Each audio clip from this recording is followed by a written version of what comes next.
There's a mountain range on this planet that makes the Himalayas look like a speed bump. It's 4 times longer. Nobody could see it. Nobody believed it was real. And the person who found it wasn't allowed on the ships that proved she was right. In 1948, Columbia University hired a geologist named Marie Tharp. She had a master's degree in geology from a program that admitted 5 women out of hundreds of applicants. She was brilliant. She was also a woman in 1948, which meant the only job she could get at Columbia was drafting. Not researching. Drawing other people's data. Her colleague, Bruce Heezen, was a man, so he got to go on the research vessels. He took sonar readings of the Atlantic Ocean floor, thousands of them. Soundings. Pings bouncing off the bottom of the sea. And he brought that data back to Marie, who sat at a desk and turned numbers into lines. Line by line, sounding by sounding, she drew the ocean floor. And she noticed something. A deep valley running down the middle of the Atlantic. A crack. A rift. The continents on either side were pulling apart. She showed Heezen. He said, "That can't be right. It looks too much like continental drift." And continental drift was considered fringe nonsense in 1952. Marie kept drawing.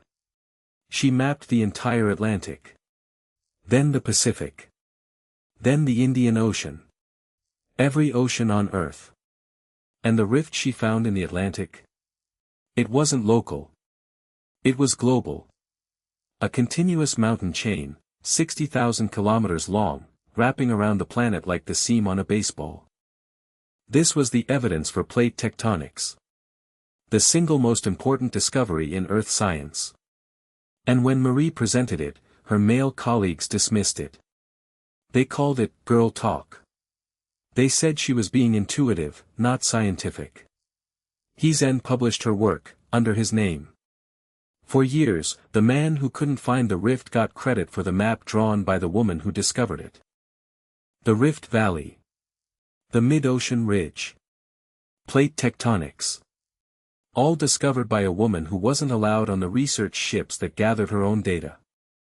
In 1997, the Library of Congress named Marie Tharp's map one of the most important cartographic achievements of the 20th century.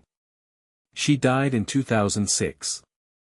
The ridge she discovered is now called the Mid-Atlantic Ridge, and it's in every textbook on Earth. But for 40 years, she watched men get credit for her work. She wasn't even allowed on the ships that were confirming her own discovery. Because women on ships were bad luck. She literally mapped the ground under every building on Earth.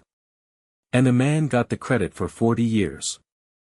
Every map of the ocean floor you've ever seen traces back to one woman sitting at a desk in 1952, drawing lines between numbers that a man brought her from a ship she wasn't allowed to board. Bad luck on ships. Good luck for science. Bad luck on ships, good luck for science.